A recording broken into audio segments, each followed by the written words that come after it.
The words cut through me like a knife as I stood frozen outside my daughter's bedroom door. But Grandma Jackie says Mom's not smart enough to help with homework anyway. My 14-year-old Lexus's voice drifted into the hallway, followed by my 12-year-old son Kian's agreement. I'm Sandra. And until that moment, I thought I was doing okay as a mother. Sure, I didn't finish college, choosing instead to support my husband Prince through law school and raise our children. But I've always been there for them. Cooking, cleaning, helping with projects, attending every game and recital. Yet somehow, my mother-in-law had managed to convince my children I was stupid. Your mother means well, dear, Jacqueline had said just yesterday, patting my hand condescendingly at our weekly family dinner. But perhaps Lexus should call me when she needs help with her advanced placement courses. After all, we want her to maintain those grades, don't we? I'd gripped my fork tighter, smile plastered on my face, while Prince became suddenly very interested in his mashed potatoes. He never stands up to his mother. Never.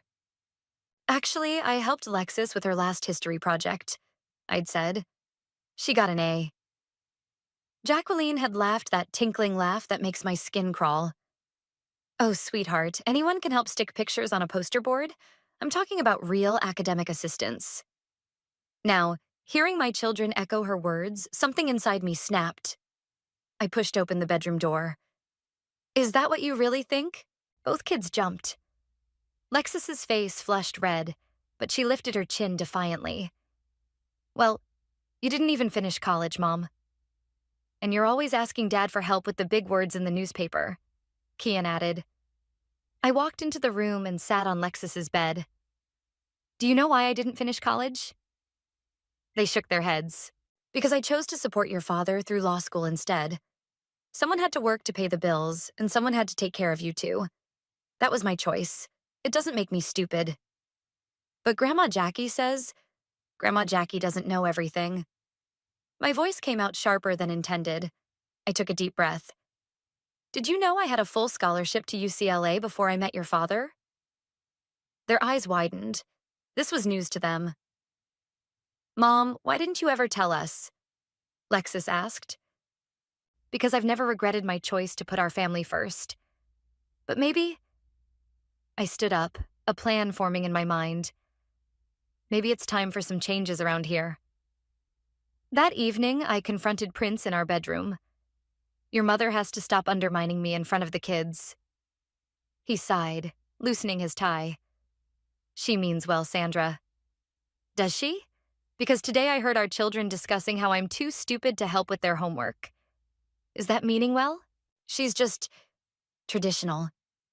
She believes I'm beneath you because I'm just a housewife. And now our kids believe it too. I felt tears threatening, but forced them back. When was the last time you defended me to her? His silence was answer enough. I'm going back to school, I announced. Prince's head snapped up. What? Law school, specifically. The idea had been forming all afternoon, and now that I said it out loud, it felt right. I'm going to show our children, and your mother, exactly what I'm capable of. Law school? Sandra, that's years of intense study. The LSAT alone? Are you saying I can't do it? He backpedaled quickly. No, of course not. It's a big commitment.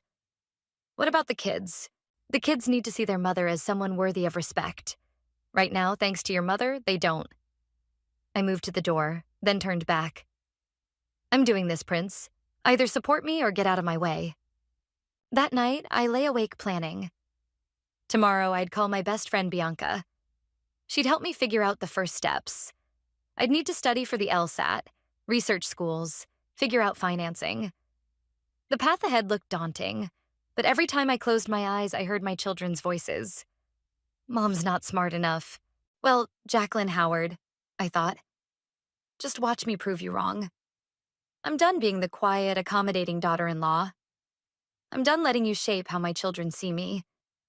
You want to talk about intelligence? Let's see how you handle it when I'm the one with the law degree. I finally drifted off to sleep, dreaming of leather-bound law books and the sweet satisfaction of proving everyone wrong. You're doing what? Bianca nearly spat out her coffee across the cafe table. Law school? You? Thanks for the vote of confidence, I muttered, stirring my untouched latte. No, that's not what I meant. She reached across and grabbed my hand. I'm just surprised.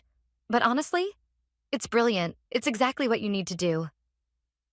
I smiled, feeling the first flutter of excitement since making my decision. Really? Absolutely. That witch Jacqueline needs to see what you're made of. And your kids? Bianca shook her head. They need to see their mom crush it. I bought LSAT prep books yesterday, I said, pulling one from my bag. Prince almost choked when he saw the receipt. Speaking of Prince, how's he taking it? I sighed. He's adjusting. Says he supports me, but I can tell he's worried about how his precious mother will react. And when are you planning to tell her? Sunday dinner. Should be fun. I tried to laugh, but it came out more like a wheeze. The dreaded Sunday arrived too quickly. I'd spent the week buried in LSAT prep, surprising myself with how much I was actually enjoying it. Logic games that had initially seemed impossible were starting to make sense. Jacqueline's perfectly coiffed head appeared in our doorway at exactly 6 p.m. Something smells interesting, she said, sniffing the air. It's coq au vin, I replied. I've been taking French cooking classes. Oh? Finally trying to better yourself? How? Nice. She patted my cheek as she passed. I counted to 10 in my head. During dinner, I waited until everyone had started eating before dropping my bomb. I've decided to go to law school. The clatter of silverware against plates was almost comical. Jacqueline's fork stopped halfway to her mouth. I'm sorry, dear. I must have misheard you. No, you heard correctly. I took a sip of water, maintaining eye contact. I'm studying for the LSAT now. I plan to apply for next fall's admission. Jacqueline's laugh was sharp enough to cut glass. Darling, law school isn't like those cooking classes. It requires intellectual rigor. Mom, Prince warned, but she waved him off. I'm simply being realistic. Sandra, dear, know your limitations. There's no shame in being... She paused delicately. Domestic. Like you mean? The words left my mouth before I could stop them. Weren't you just complaining last week about having to ask Prince for help with your taxes? The temperature in the room dropped 10 degrees. How dare you? Jacqueline's face flushed. I raised a successful son who I helped put through law school. I interrupted, and now it's my turn. Mom's really good at the practice tests. Lexis piped up unexpectedly. I saw her scoring them yesterday. Jacqueline turned to her granddaughter. Sweetheart, there's a vast difference between a practice test and actual law school. Your mother would be competing against people who have certain advantages she lacks. Like what? I challenged. A trust fund? A country club membership? Or just your approval? Sandra, Prince started, but I cut him off. No, I want to hear exactly what advantages I'm lacking. Please, Jacqueline, enlighten us all. She stood up, napkin falling to the floor. I will not sit here and be attacked in my son's home by his wife? The mother of his children? The woman who's about to prove you wrong about everything you've ever said about her? This is ridiculous, she spat. Prince, are you going to allow this? Prince looked between us, then slowly set down his fork. Actually, Mother, I think Sandra will make an excellent lawyer. The silence that followed was deafening.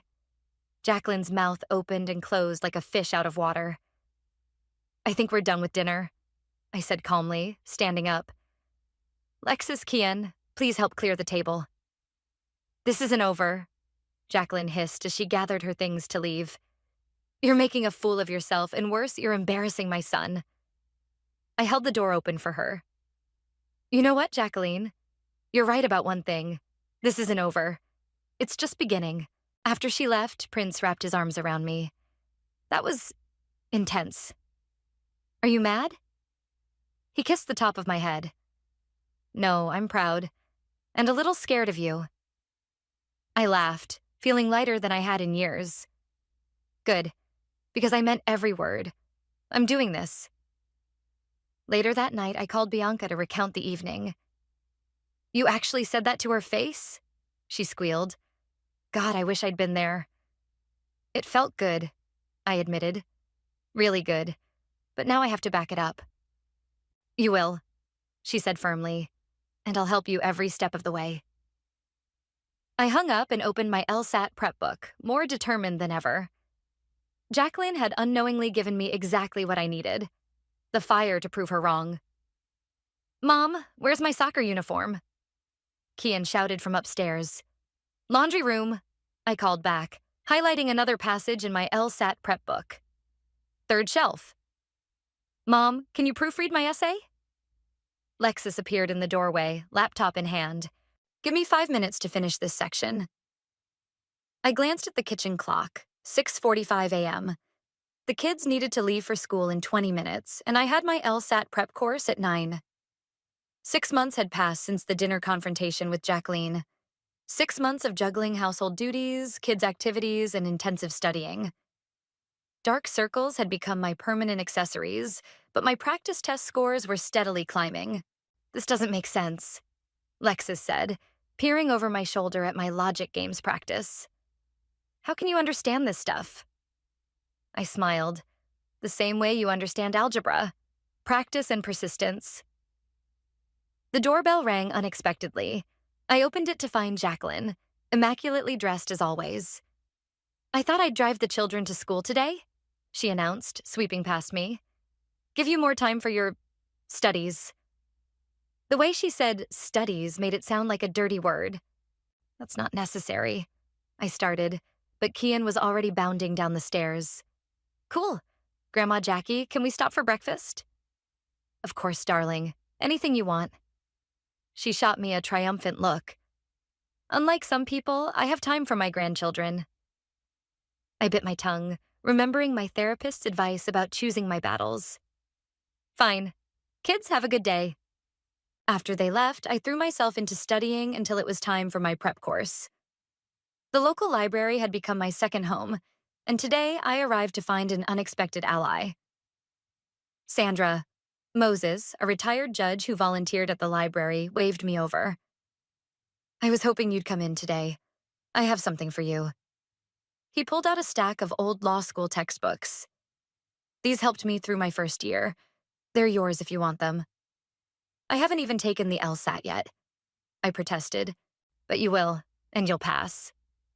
He leaned forward. I've been watching you study here every day. You have what it takes. What's that?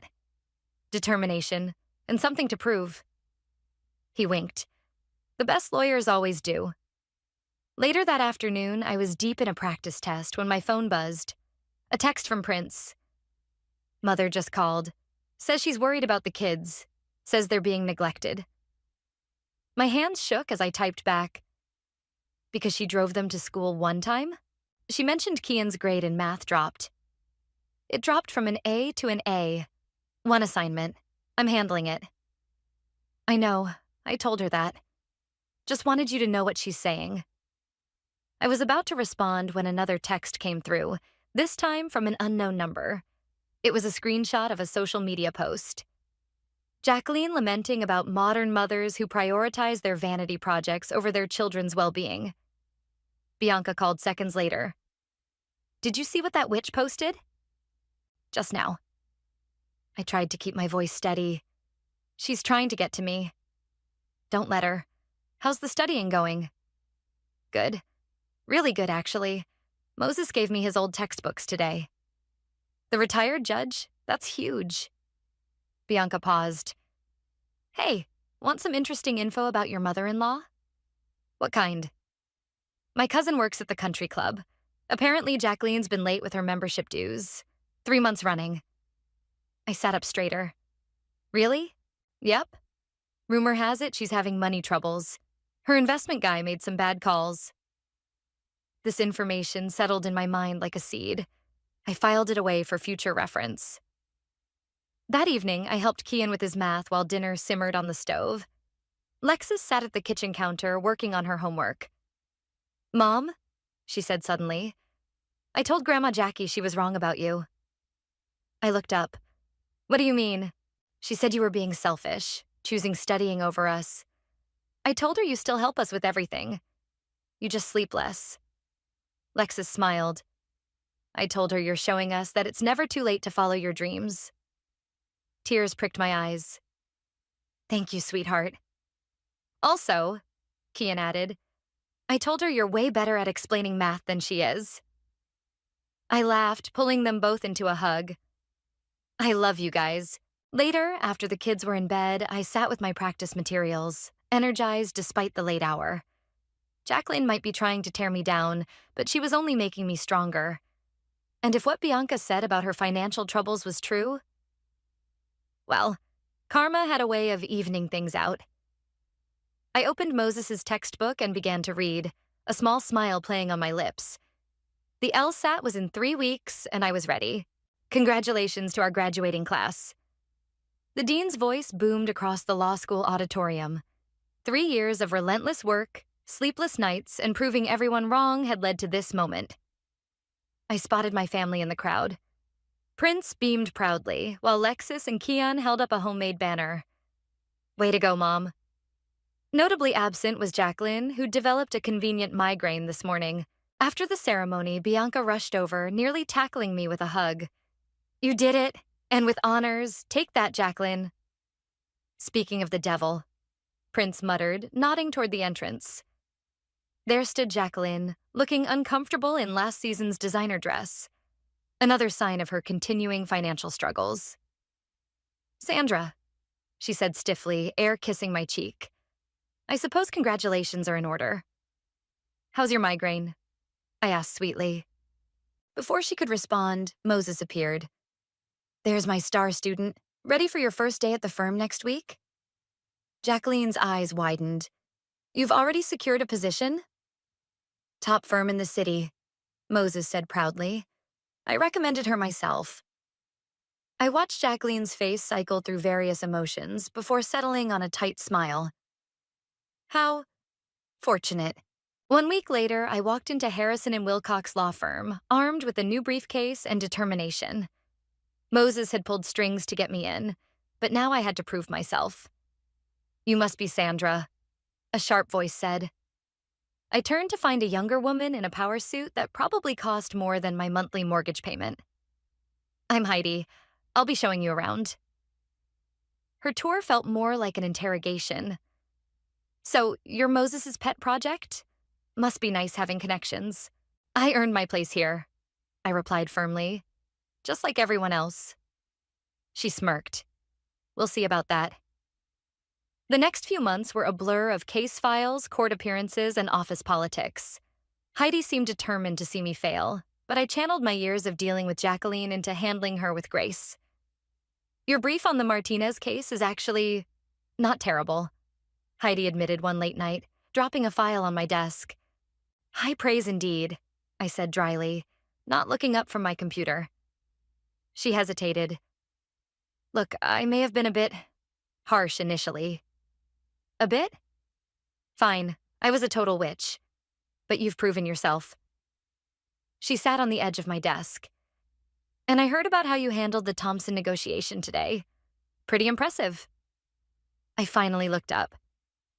Thanks, Heidi. Don't let it go to your head. But she was smiling as she left. Later that week, I was preparing for court when I overheard 2 paralegals gossiping in the break room. Did you hear about Mrs. Howard? Apparently, she's desperate for work. Her husband's investments tanked, and now she's applying everywhere. The same Mrs. Howard who used to host those fancy charity galas? The very same. Karma's a real piece of work, isn't it? I froze, coffee cup halfway to my lips. Jacqueline was job hunting? The woman who'd spent years looking down on working mothers? Sandra? Moses appeared in the doorway. Got a minute? In his office, he got straight to the point. The partners are impressed with your work. We're considering you for junior partner. I sat up straighter. Already? But I've only been here. And you've already brought in 3 major clients and won every case you've touched. He leaned forward. There's something else. We're expanding the firm, opening a new division. We want you to head it. Me? You'd have full autonomy over hiring. He slid a proposal across the desk. Think about it. That evening, I shared the news with Prince over dinner. Junior partner? Sandra, that's incredible. He hugged me tight. I'm so proud of you. There's more. I told him about the new division. I'd be building my own team. You should do it. Lexus chimed in. Show everyone what you can do. Speaking of everyone, Prince said carefully, Mother called today. She's looking for work. Asked if I knew of any openings. I stared at the proposal on our kitchen counter, an idea forming. Actually, I might know of something. Really? I nodded, a slow smile spreading across my face. Tell her to send her resume to Harrison and Wilcox. They're hiring administrative staff for a new division. You'd hire Mother? After everything? Let's just say I'm curious to see how she handles working for someone she underestimated. Prince looked concerned. Are you sure about this?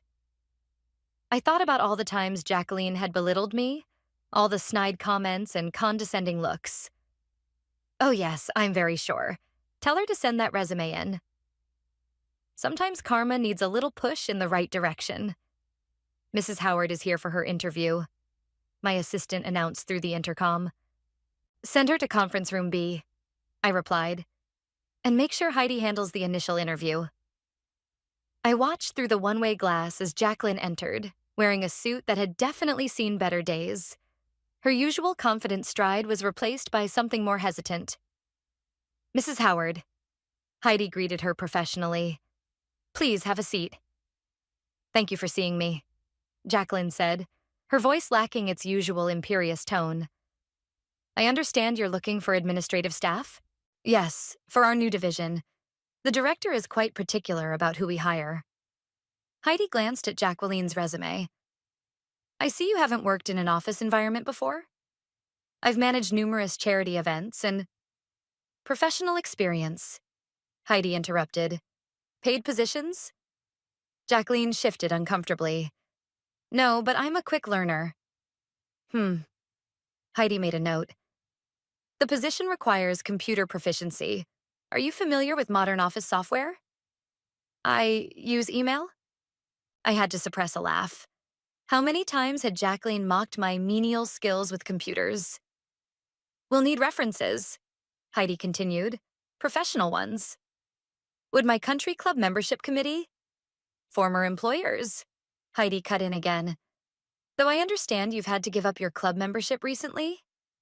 Jacqueline's face flushed. My financial situation is private. Not when you're seeking employment with us. We do thorough background checks, including credit histories. I watched Jacqueline's hands clench in her lap, a gesture I recognized from years of family dinners. I see, she said stiffly. Well, perhaps this isn't the right fit. Actually, Heidi consulted her notes. The director specifically requested to meet you. She'll be joining us shortly. Jacqueline's relief was palpable. Clearly, she thought her social connections might still save her. If only she knew. I gave them 5 more minutes before entering the conference room. Jacqueline's back was to the door, but I saw her spine stiffen as my heels clicked across the floor. Mrs. Howard, I said pleasantly. What a surprise. She whirled around, face draining of color. Sandra? That's Director Quinn here, Heidi corrected, barely concealing her smirk. This is your division? Jacqueline's voice was barely a whisper. Newly appointed, I confirmed, taking a seat. Heidi, could you give us a moment? Once we were alone, I opened Jacqueline's file. So, you're interested in working for us? I didn't know. I wouldn't have. She stood up. This was clearly a mistake. Why? Because working for your daughter-in-law is beneath you? You're enjoying this, aren't you? Actually, I'm taking it very seriously. Sit down, please. To my surprise, she did. Your financial situation is dire, I stated plainly. Your investment advisor lost most of your savings. Your house is mortgaged to the hilt, and you need this job. How dare you? I dare because I'm in a position to help you. Despite everything, you're family. And unlike some people, I don't believe in using family connections to tear others down. That hit home. She looked away. The position is yours if you want it, I continued. Standard probationary period, fair salary, full benefits. But understand this. You'll be treated like any other employee. No special treatment, no exceptions. And if I refuse, then you can explain to Prince why his mother is too proud to accept a perfectly good job offer from his wife. She was quiet for a long moment. You've changed. No, I haven't. I've always been capable. You just never bothered to see it. Another pause. When would I start? Monday, 8 a.m. sharp. Heidi will be your direct supervisor. Heidi? But she's half my age. Welcome to the corporate world, Jacqueline. Age doesn't equal authority here. Capability does. She stood again, smoothing her skirt. Very well, I accept. Excellent. HR will email you the paperwork. I rose to leave, then turned back. Oh, and Jacqueline? The dress code here is business professional. Every day. I watched her face as she calculated the cost of a new work wardrobe she couldn't afford. I'm sure you'll figure it out, I added sweetly. After all, you're a quick learner. After she left, Heidi burst into my office. That was beautiful. Did you see her face when you walked in? Keep an eye on her, I said. Fair but firm. No special treatment, but no targeting either. You're nicer than I would be. No, I'm smarter. Success is the best revenge, Heidi. And having Jacqueline witness my success up close and personal? That's priceless. That evening, I told Prince about his mother's new job. How did she take it? About as well as you'd expect. I curled up next to him on the couch. But she accepted.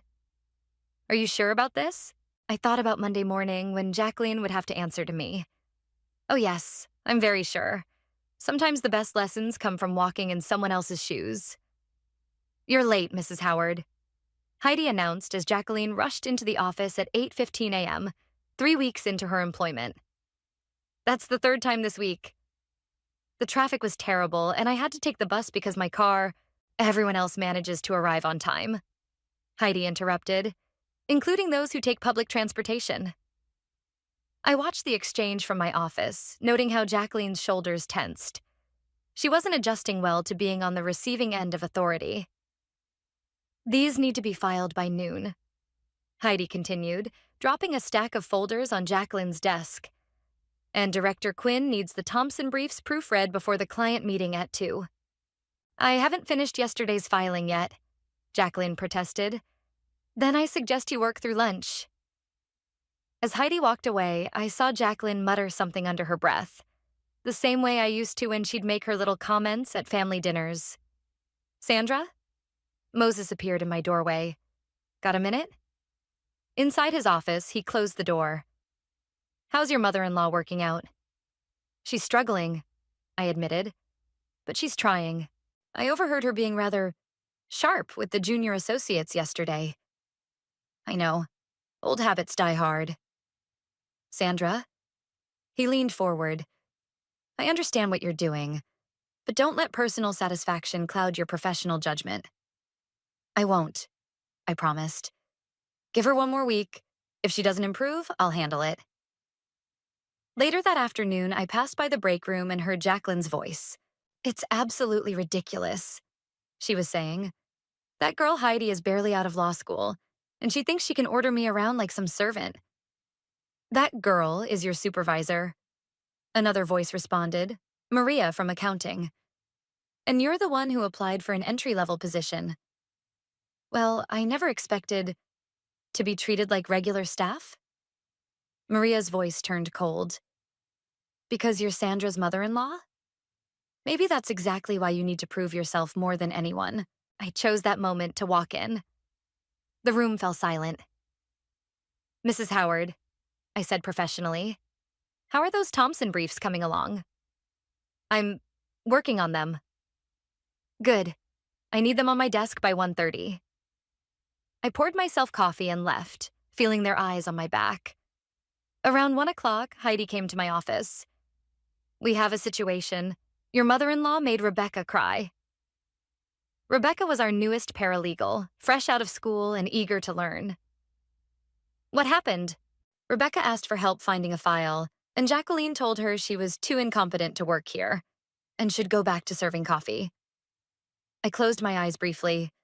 Send them both to my office, separately. Rebecca first. Rebecca's eyes were still red when she came in. I'm sorry, Director Quinn. I didn't mean to cause trouble. You didn't. Tell me exactly what happened. After hearing both sides, I called Jacqueline back in. Close the door, I instructed. Sit down. Sandra, that girl was being completely… Director Quinn, I corrected, and stop talking. She blinked, unused to being spoken to this way. 3 weeks ago, you accepted a position here. With that position came certain expectations. Being professional, respectful, and cooperative were among them. You've failed on all counts. I'm not finished. You're late consistently. Your work is slow and often incomplete. You treat your colleagues with contempt. In short, you're displaying exactly the kind of behavior you use to criticize in others. This is because of our personal history. No, this is because you're a poor employee. The fact that you're my mother-in-law is the only reason you're getting this warning instead of being terminated immediately. She sat straighter. Are you threatening me? I'm giving you one last chance. Starting tomorrow, you'll shadow Maria in accounting. She's agreed to retrain you on basic office protocol and professional behavior. You'll report to her for the next 2 weeks. That's ridiculous. I don't need… Those are your options. Take the training or submit your resignation. The silence stretched between us. You're enjoying this, aren't you? She finally asked. Actually, no. I'm disappointed. I thought you'd rise to the challenge, show the same strength you always claimed to have. Instead, you're proving every doubt I had about hiring you. Her face flushed. I'll take the training, she said quietly. Good. Report to Maria at 8 a.m. sharp tomorrow. And Jacqueline? I waited until she met my eyes. You owe Rebecca an apology. A sincere one. After she left, I called Heidi in. Keep an eye on her with Maria, I instructed. If she steps out of line once… Heidi nodded. You know, for what it's worth, I think you're handling this better than most would. Sometimes the hardest part of revenge is showing mercy when you could show malice. Speaking of mercy, Heidi smiled. Wait until she finds out about next week's staff meeting. I couldn't help but smile back. The quarterly all-hands meeting would be interesting indeed. The quarterly all-hands meeting was set to begin in 5 minutes, and Jacqueline sat in the back row, nervously straightening her discount store blazer. 2 weeks of training with Maria had humbled her somewhat, but today would be the real test. Everyone, please take your seats, Moses announced from the podium. We have several important announcements today. I stood at the side of the conference room, watching as our entire staff filed in. Heidi caught my eye and winked. First, Moses continued, I'm pleased to announce that our new division, under Director Quinn's leadership, has exceeded all quarterly projections by 30%. Applause filled the room. I saw Jacqueline shift uncomfortably in her seat. And speaking of Director Quinn, Moses smiled, I'll let her take over from here. I walked to the podium, my heels clicking against the hardwood floor. Thank you, Moses. As many of you know, when I started here as a first-year associate, I had a lot to prove. Jacqueline's head snapped up. Some people thought I wouldn't make it, that I was too old to start a legal career, too domestic to succeed in corporate law. I paused, letting my eyes meet Jacqueline's. They were wrong. The room was silent now, everyone listening intently. Success isn't about where you come from or who believes in you. It's about believing in yourself and proving your worth through hard work. I opened my folder. Which brings me to today's announcements. Rebecca? Our young paralegal looked startled. Yes, Director Quinn? Your work on the Thompson case was exceptional. Starting next month, you're being promoted to junior case manager.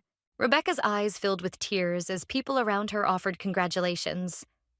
Jacqueline stared at her hands. Maria, I continued, your mentoring program has shown remarkable results. The board has approved your proposal for a company-wide training initiative with a corresponding raise and title change. Maria beamed, and I saw her shoot a pointed look at Jacqueline. And finally, I said, I'd like to address our newest employees. I pulled out another paper. Mrs. Howard? Jacqueline looked like she wanted to disappear into her chair. Your recent performance under Maria's guidance has shown significant improvement. While you still have much to learn, your willingness to adapt is noted. You'll be moving to the corporate compliance team, where your attention to detail will be an asset. Scattered applause followed. Jacqueline's face showed confusion, clearly unsure whether this was a promotion or a lateral move. Remember, I concluded, at Harrison and Wilcox, we believe in second chances, but we also believe in earning your place. Thank you all. As people began filing out, Jacqueline approached the podium. Director Quinn, may I have a word? In my office. Once inside, she didn't sit down. Why are you doing this? Doing what? Recognizing good work? Managing my division? No, this whole thing. Hiring me? Making me train under people half my age, and now this new position. Would you prefer I fired you? No, She deflated slightly. I don't understand why you're helping me. Sit down, Jacqueline. She sat. Do you remember what you said when I announced I was going to law school? That I should know my limitations? She nodded slowly. Well, I did know my limitations. I also knew they were temporary. Every obstacle can be overcome with enough determination. I leaned forward, including pride. Is that what this is about? Making me humble? This is about showing you that the very qualities you mocked in me, adaptability, willingness to learn, starting from the bottom, are exactly what you need now. Tears appeared in her eyes. I was wrong about you.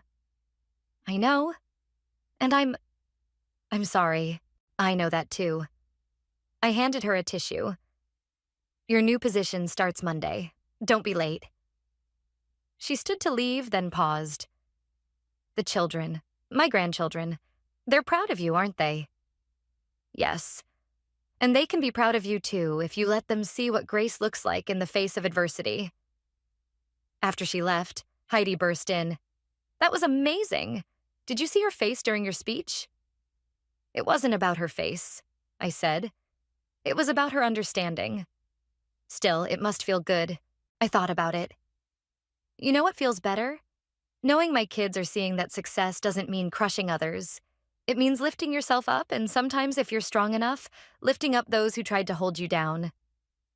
You're too nice. Heidi laughed. No, I smiled. I'm just finally powerful enough to be kind. That evening, I received a text from Jacqueline. Thank you for the second chance. Dinner on Sunday? I showed it to Prince. What do you think? He wrapped his arms around me. I think you've won more than just professional success. I texted back. Sunday works, I'll cook. Sometimes the sweetest victory isn't in defeating your enemies, but in transforming them into allies. Mom, can you help me with my law school application essay? Lexus asked, spreading papers across my home office desk. I looked up from the case files I was reviewing. Of course, sweetheart. I want to write about what inspired me to choose law. She grinned. Guess who? Before I could respond, the doorbell rang. Jacqueline entered, carrying a stack of corporate compliance reports and wearing a sensible pantsuit, a far cry from her former designer wardrobe. I hope I'm not interrupting, she said, noticing Lexus's papers. These reports needed your signature before tomorrow. Perfect timing, actually, I said. Lexus was just working on her law school application. Jacqueline's face softened. Following in your mother's footsteps? And Dad's, Lexus added. But mostly Mom's. She showed me that it's never too late to chase your dreams. She showed us all that, Jacqueline said quietly, setting down the reports. Mind if I take a look at your essay? I watched as my daughter and mother-in-law bent over the application together. Jacqueline pointing out phrases that could be stronger. Lexus eagerly taking notes. The scene would have been unimaginable a year ago. Sandra? Heidi's voice came through my phone. The Thompson merger just hit a snag. We need you at the office. I'll be there in 20. I gathered my things. Jacqueline, can you help Lexus finish the essay? I trust your judgment. The look of surprise and gratitude on her face was worth every bitter moment of the past. At the office, I found Heidi pacing. The other side's trying to back out. They claim we misrepresented the terms. Get me Moses and the merger documents, I said, slipping into director mode. And call their lawyer. What's his name? Actually, Heidi smiled. It's their new lawyer, someone you know. The conference room door opened, and there stood my husband, Prince. Counselor, I said professionally, fighting a smile. Director Quinn, he replied, equally formal. Shall we discuss the merger? 3 hours of intense negotiation later, we reached a compromise that satisfied both parties. As we packed up our files, Prince caught my hand. Remember our first case against each other in court? He asked. When I destroyed your argument and won? I grinned. When you showed me just how far you'd come. He corrected. I've never been more proud or more attracted to you. Save it for home, lovebirds, Heidi called from the doorway. Sandra, your mother-in-law's looking for you. I found Jacqueline in my office, still holding Lexus's essay. We finished it, she said. It's good. Really good. Thank you for helping her. Sandra. She took a deep breath. I need to say something. Properly this time. I sat down, gesturing for her to continue. I was wrong about you. Not just about your capabilities, but about everything. I was so caught up in my own importance that I couldn't see the strength in others. Especially in you. Jacqueline, please let me finish. Working here, under you, it's been humbling, but it's also been enlightening.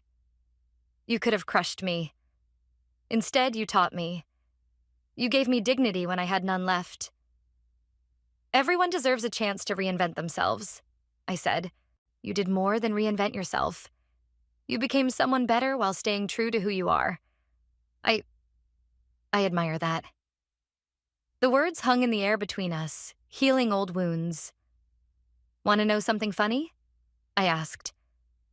All those years I spent trying to prove you wrong, and in the end, the biggest victory wasn't proving anything. It was finding peace with who I am. And showing an old woman she still had a lot to learn, she added with a small smile. My phone buzzed, a text from Kian. Maid honor roll. Grandma Jackie's been helping me study after work. I showed Jacqueline the message. Her eyes welled up. They don't call me Grandma Jackie anymore, she said. Now it's just Grandma. Feels more real somehow. Real is good, I agreed. Real is what we build on. Prince appeared in the doorway. Ready to head home? Lexus texted. She's making dinner. Heaven help us, Jacqueline laughed. Remember when she tried to make coq au vin? Like mother, like daughter, I said, remembering my own early cooking disasters. As we walked to the parking lot together, director, lawyer, and corporate compliance officer, daughter-in-law, husband and mother-in-law, family, I realized something profound. Success isn't just about proving others wrong. Sometimes it's about proving to yourself that you can rise above the need for revenge, that you can turn adversaries into allies, and that the greatest victory isn't in defeating others, but in helping them grow alongside you. Race you home? Prince suggested. Winner gets to critique Lexus's cooking? Jacqueline offered. I laughed, feeling lighter than I had in years. Game on.